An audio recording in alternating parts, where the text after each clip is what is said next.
But if your legacy includes following your passion as well as the connectivity of wine, I'd like to welcome Damon Rocky to the Design Your Legacy podcast this lovely Friday. Welcome, Damon.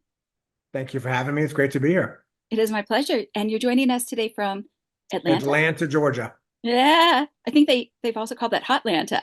They definitely do. And it's been appropriate this year. It's been sweltering, oppressive heat this Yeah, summer. So it's finally cooling off, which is nice. The fall is my favorite time of year. It's beautiful here. yeah, that's like the West Coast. Okay, so would you share a little bit about your background with the listeners? And then let's jump into the subject of wine and everything that is important to know about it. Sure. So was been in financial services my entire life, kind of grew up in corporate America, had an advisory practice for several years, and then shifted over to the wholesale side of the business for the last 15 years and was handling distribution in the Southeast for a Fortune 100 financial services company, and ended up kind of transitioning out of financial services and took some time off to really think about, what I wanted to do with the second half of my life. And, was trying to be very, reflective and think about, what was really important to me. And I know a big theme of this podcast is legacy, and, thinking about, what do you really want to, how do you want to leave your mark, I guess. And, what I realized was that for me, the answer was incredibly simple. I really wanted to eat great food, and I wanted to drink great wine, and I wanted to travel to beautiful places and stay in gorgeous hotels and do those things with people that I loved and cared about, who loved and cared about me. When I thought about it, the very best times of my life were centered around some combination of those things. So when I thought about kind of the next step for me professionally, my goal was to really create an environment where other people could experience those things. And I think coming out of the pandemic, the need and the desire to connect on a very human, very intimate level was an important thing. And I think people realize the importance of that. And that's one of the wonderful things about wine specifically is it's so connective and it's so communal, and creating a beautiful environment where people can experience that in a very special way was really the genesis of the idea for Bottle Bank. Oh, that's beautiful. Thank you for sharing. I know that we're going to talk in a moment about how you transitioned from that of an employee working in financial services and the insurance background and so forth to then leasing a 9,000 square foot space in Midtown Atlanta. But tell me about what a client could expect, during a night at the Bottle Bank. What is the experience like? I want to jump into this because Sure. I think that you looked into the marketplace and you said to yourself, something is missing. It's kind of like Starbucks. I think Howard Schultz looked out into the horizon and said, I think there could be more that can be done with this coffee experience. And he went over to Italy and he said, wow, look at how they do coffee. Let me bring that back to North America. So what say you, Damon? Yeah, that's right. And you mentioned Howard Schultz. It's interesting. I don't know if he came up with this concept, but he's certainly kind of credited with it. The whole concept of a third place. People have their home, they have their work, and then people need that third place. That could be a church or a synagogue. It could be a country club. It could be a, tennis club, wherever that kind of third place is, where they get to spend time and forget about other aspects of their life, and, enjoy a shared passion and hang out with like-minded individuals. And, that was one of the driving themes behind Bottle Bank, was again to create kind of that clubhouse, that country club for wine lovers. So what people can expect from Bottle Bank, Angelina, when we looked at hospitality specifically in Atlanta, Atlanta has such a vibrant hospitality scene, and, wonderful chefs and wonderful restaurants. But, we, rather than add another restaurant to the mix, we decided we don't want to be in the restaurant business. Rather than be another competitor, we'd rather be a complement to the existing restaurant scene. So Bottle Bank's going to be a place where you're going to have a separate but distinctive experience from a traditional dining concept. So you go to Bottle Bank before dinner, you go to Bottle Bank after dinner. In some instances, you're hanging out going, man, we're having such a good time, we're going to skip dinner altogether. So, think about a beautifully appointed room. Again, not a wine bar, not a restaurant, velvet sofas and club chairs and a beautiful bar in the center with great energy, and just, beautiful people and just everybody having a great time. a very deep wine list, the opportunity to explore different types of wines from, different areas all over the world.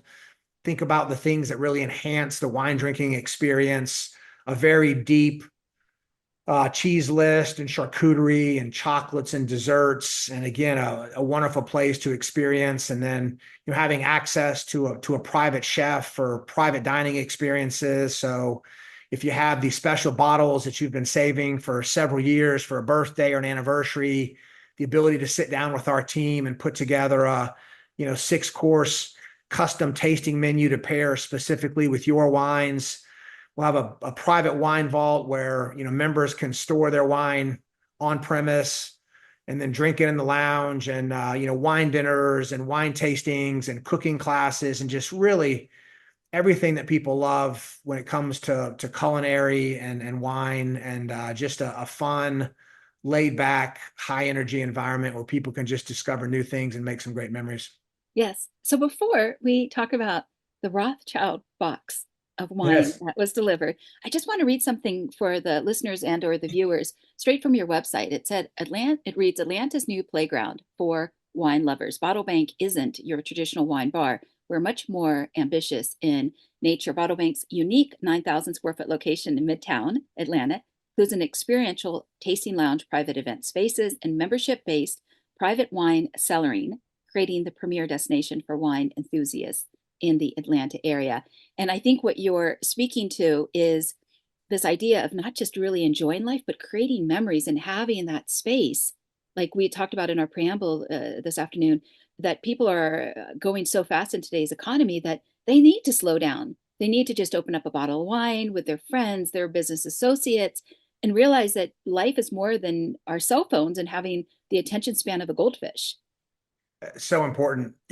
Literally, Angelina, since the beginning of time, people have sat around a stump, or they've sat around a campfire, or they've sat around a table, and they've drank wine, and they've had food, and they've had deep, meaningful conversation, and they've strengthened relationships, and creating an environment where, like you said, people can just come in and, if it's to celebrate a great win, or if it's to forget about a bad day, the goal is every time somebody walks out of Bottle Bank and they're getting in the car to go home, they just quietly think to themselves, man, there's just never been a bad night in that place. And that's really the environment that we hope to create. I think that's beautiful because we need those little slices of heaven on earth before we get back into the grind. That's it, 100%. Yeah. Tell me about the vision for Bottle Bank in one or two sentences. And also, when you looked out, what did you see missing in the marketplace? I know you are inspired by the example of Steve Wynn and what he's been able to do in Las Vegas. But when you looked out into the baseline, the commercial baseline, what was missing in the landscape specifically? I think it was an attention to detail and an elevated level of service. In reality, if we're being honest, everything that Bottle Bank will offer is being done in some shape, form, or fashion somewhere else. Our job is going to be to do it better than everybody else. So in other words, if you want to go out and get a glass of wine, you can go to any restaurant. They have wines by the glass. But that's like Starbucks. You could go any place, but then why pay That's right. $7 for it? That's right. But, do they have 50 wines by the glass? Do they have wine flights where you can drink, 4 different Cabernets side by side in order to really understand the differences of geography and climate and terroir? If you want to have host a private dinner for clients, most restaurants have private dining rooms, but they're typically a small room tucked in the back of a windowless area in the restaurant. Do they have 4 tasting rooms? Are they frameless glass? Are they, landscaped on the outside? Do they have access to a private chef to customize a menu? So, you can get a charcuterie board anywhere. Well, do you have a cheese cart that comes out with, 80 different cheeses and 50 different charcuteries and, Iberico ham that's shaved table side? And again, it's that elevated sense of experience, that attention to detail, thinking about, what specifically are we going to do? And more importantly, how are we going to execute at a higher level than people can experience anywhere else? Yeah, absolutely. I think this is what creates those moments in life. And also, part of designing one's legacy is the development in the moment. it's the choice to design. It's carving out that time. So before we jump into that Rothschild box, let me ask you, how did you go from, and I presume you must have been an employee within the insurance companies and the financial planning companies, to then say, I'm going to find a 9,000 square foot space to lease. And I can only imagine you're paying probably a premium rate.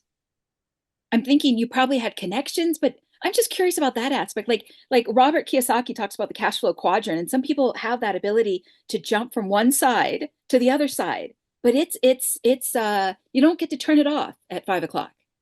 No, you don't. And, I think you're born with that or you're not. I've never, even though I worked for a large company, I never had a salary. Being in sales and consulting, you are responsible for your own results. You are responsible for your own income. And if you don't deliver, then you get eliminated. It's really as simple as that. So, you do what you need to do in order to create the results to be successful. And at times that's a very uncomfortable way to live. And some people aren't cut out for that. And that's okay. There's no one's not better than the other. It's just different. So for me, I always felt comfortable, you know, relying on myself, knowing that I can put the time in, I can put the work in, I can get the results that I want to need to get. So when I left my prior employer, I took some time off again to try to be very thoughtful about what I wanted to do next. And, I after taking some time off, I started taking meetings with recruiters and started taking some interviews and, realized that I could get back into what I was doing before at a high level. And I'd be re-energized and re-engaged. But after 18, 24 months, I'm probably going to be back where I was before. And I wasn't unhappy by any means, but I was restless and I was stagnant and, I was bored at times and I was just ready to do something different. So, always having a passion for wine and, the experience that came with it, just decided to just pivot completely and, talk to some friends and some advisors and started to kind of conceptualize Bottle Bank as a business and started just piecing it together. And then, to your point, the location was very important. We looked at several locations prior to settling on the one we're in now. And we looked at different areas of Atlanta, and square footage was important, and layout was important, and ingress and egress was important, and accessibility was important, and all these things. If what's interesting about Bottle Bank is it's a unique concept. It's, again, not a restaurant. If I was going to open up a steakhouse, that's been done 1,000 times, and there's a formula for that. But something like this, that's going to have, three different kitchens and, five different private dining rooms and, a chef's table and a large lounge and a, 3,000 square foot, 2-story wine vault where you can store wine. There's a lot of moving parts. So trying to find a space that could incorporate all of those elements that we wanted to offer from an experiential perspective took some time. It wasn't something that happened overnight. So that was part of the process. And, some successes and some failures, but along the way we learned an awful lot. And I think that's a great lesson in life is, you learn more from the failures than you do the successes. And when it came time to really, put this deal together, we had so much experience in negotiating other deals and looking at other layouts and designs that we'd put together. We absolutely were in the best possible position we could have been when we put this deal together. So it all worked out together. We're incredibly excited.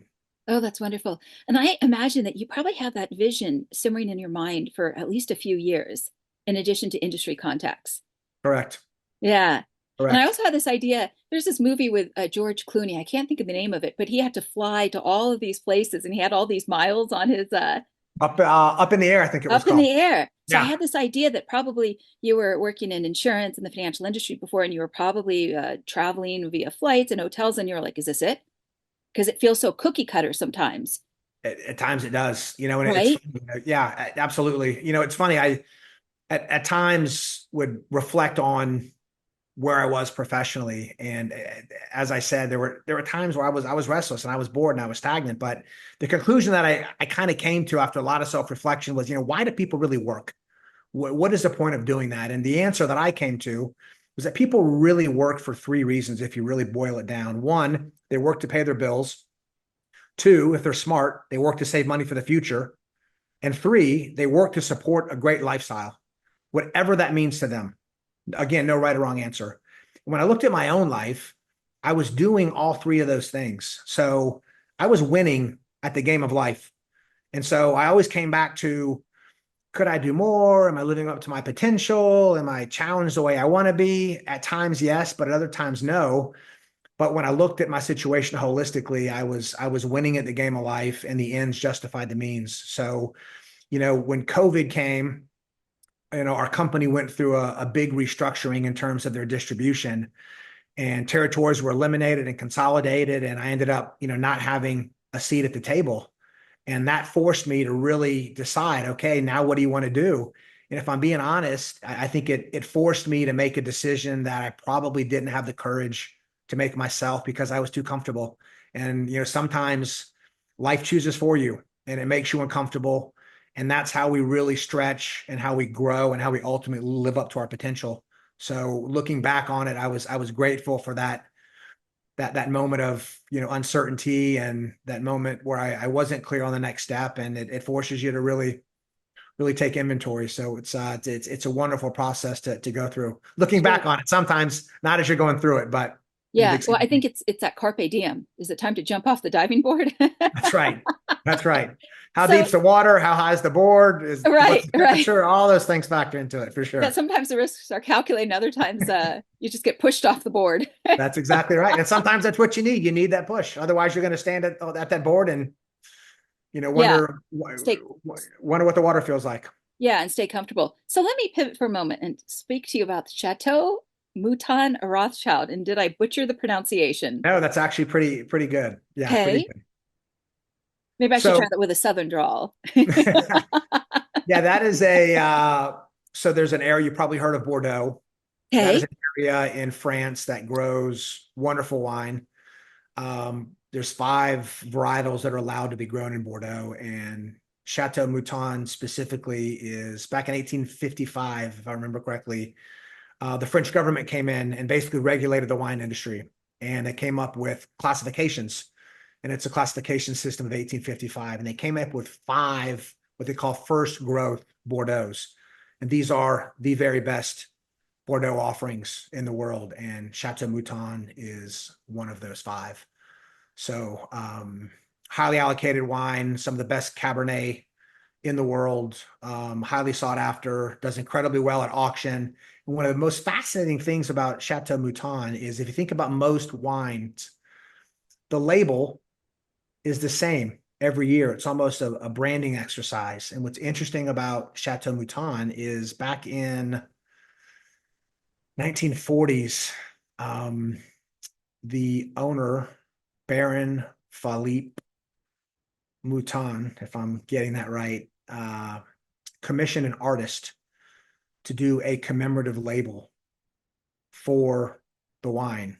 And he liked it so much that every year after that, the chateau has commissioned a different artist every single year to do a label. So every year, the label on the new vintage of Mouton changes.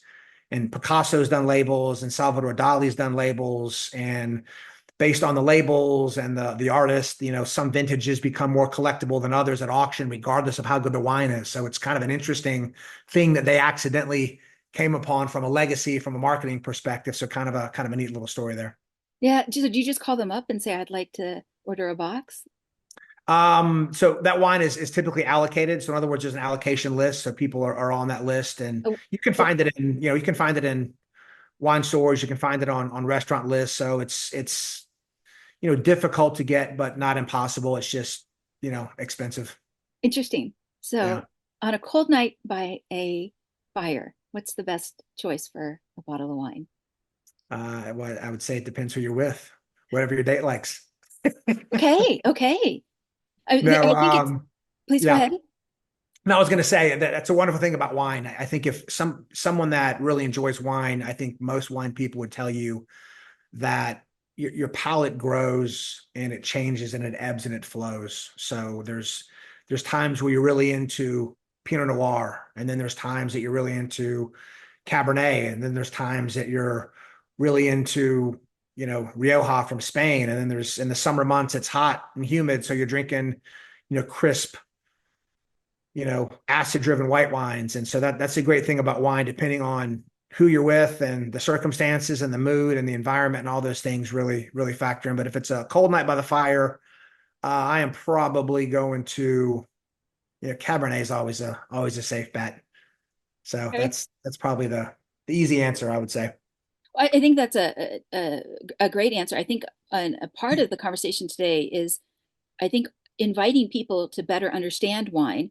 And I think another part of it is the journey, the personal journey of as an entrepreneur, where you're developing your legacy, because I think this is a part of your legacy. But I think the whole conversation about wine is interesting because millennials and Gen Z these days, a lot of times they'll select their wine choice based on the marketing story. But there's so much more in terms of richness that one can understand that gets left out of just the quote story that could just be the marketing. And I think that's where those distinctions come in. I think that you had a prior podcast with a gentleman who understand the nuances of jazz. And I think similarly with wine, there are those nuances that just can't be skipped over. So let me ask you this question. What is preferred wine in Tuscany or wines? Preferred wines in Tuscany, you're going to look at a grape called Sangiovese, which is grown in central Tuscany. And if you go further south, Brunello is Sangiovese is the dominant varietal there. So, there's a kind of an interesting thing about wine that just happens. There's an old saying that says what grows together goes together. So if you think about where the wine is produced and you think about the type of cuisine that is typically dominant in that area, that's typically a great match. So when you think about central Tuscany, you think about, beautiful red sauce, you think about pasta, you think about veal, you think about, all these wonderful dishes, hearty, rich Italian dishes. And Sangiovese is a medium bodied wine, but it has high acid. So it kind of cuts through the natural acidity in tomatoes and the tomato sauces. And again, just a beautiful pairing with cheese, with, aged hard cheese and, antipasta. And just it's a wonderful experience. The Italians really know how to live well. So if you ever have the opportunity to go to Tuscany and, just enjoy the sunset and open up a bottle of Sangiovese and, put out some meats and cheeses and just again be in that moment and just be thankful for where you're at that point in your life. It's a meaningful experience for sure. Absolutely. So speaking about sunsets, I know you've shared on your Instagram profile that if you could fly to Italy, watch a sunset, open up a bottle of wine, that would be one of the rich experiences of life. It's free to anyone. Well, the sunset is probably not the flight in the bottle of wine, but and I was curious, what is the best sunset you've seen? The best sunset I've seen. Oh man, that's funny. I'll be honest with you. The best sunsets that I've seen are I instinctively love sunsets more than I do sunrises because I love the night. I love the anticipation of what's to come. So I mean, the classic great sunsets, Santorini, of course, is obviously on a short list on the West Coast. Big Sur and Carmel and you know sitting at the Montage in Laguna Beach, beautiful sunset. So yeah, sunsets are magical anywhere. The colors of the sky and again the golden hour and you're getting ready to go out and you're that anticipation of spending time with your friends and creating those memories. I just love everything that comes with a sunset. So it's a great thing. What wine would you pair with chocolate? Cabernet. Mm. Yep. I love Cabernet and chocolate. I when I'm at dinner and we have a great bottle, I'm not a big dessert person, but I do like chocolate desserts. And if I'm in the mood for it, I will purposefully slow down that last glass of wine if it's a bottle that we brought or something or ordered. And just so I know I have some left for if I see a great chocolate dessert on the list, I'll slow down that last glass to make sure I have a nice little pour left for that chocolate dessert. I could eat chocolate and drink Cabernet all day long. What is heaven on earth for wine lovers? Time with great friends in a relaxed environment, having great conversation. experiencing something new. Okay. I think that's heaven on earth. Before I pivot to the legacy portion, I'm also curious what goes into a great wine cellar? Because again, this is like one of those areas that unless somebody's in this niche, they don't know the distinctions of what makes a truly great wine cellar. So, any, I always tell people the most important rule of wine is to drink what you enjoy. The second most important rule, and a very close second, is understand why you enjoy it.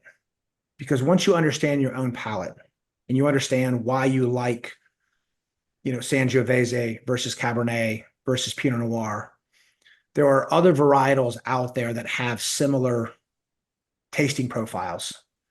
So the answer to your question, what makes a great cellar, is whatever you enjoy drinking, that's what makes a great cellar. And right? I think the discovery aspect of wine, there's always new places where wine's being grown. There's always new varietals. There's always new styles of wine.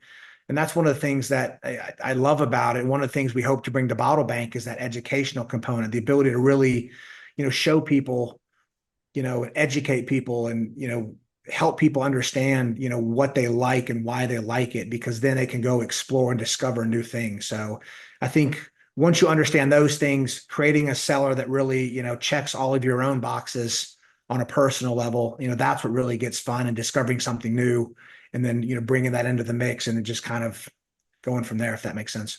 Sure. And last few questions. What does the word legacy mean to you? And what would you like your legacy to be? Legacy, I think, is what people say about you once you've once you're gone. Um, and for me, I think I hope people would say that he gave more than he took. Mm, mm. It's really that simple. What do you think that are the top three values that inspire and influence you today? Top three values that influence me today. Yeah, that inspire and influence you today. I think authenticity, I think passion, and I think sacrifice. Mm, okay.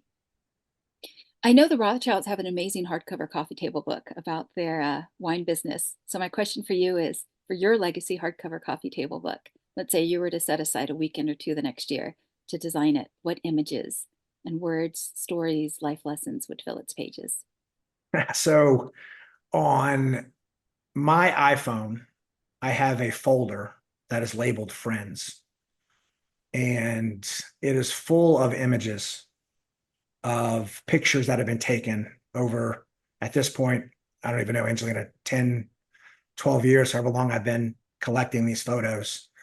And they're moments in time. Again, great trips, great nights at my house, great nights at my friends' houses, barbecuing, you know, wonderful, extravagant dinners, international photos, but a coffee table book of those moments where people just flip and say, this guy lived really well. Yeah, and that's what life's about. That's it. And he Yeah, he lived it with people that cared about him, that he cared about. I mean, that's such a rich life. And that's, to me, the quintessential definition of legacy. beautiful, beautiful. In terms of a call to action as we come to a close, is there a website that you would like to share with the listeners or the address of Bottle Bank? Yep. So we're at One Midtown Plaza, right at the corner of 17th and Peachtree. For those that are familiar with Atlanta, kind of the heart of the arts, right down from the High Museum of Art, right on Peachtree Street. And bottlebank.com has all the information and all the events and all the fun stuff that we have planned. And follow our journey and come share a glass of wine with us. And we'd love to host you. So looking forward to it. Splendid. I just wanted to take a minute here to thank you for being a guest on the Design Your Legacy podcast. I think that you brought tremendous courage in sharing your journey of going from corporate America to that entrepreneurial space where not only are you inviting individuals into a richer experience that they can do here and now, I think you're being a pioneer in your industry. just like Howard Schultz was in the coffee industry. So thank you so much for your time, Damon, today. Well, thank you. That's very kind, and thank you for all that you do. Spending time with people to have them think about what's important to them and create their legacy as well. You do great work, and I appreciate the opportunity. Thank you so much. Thank you.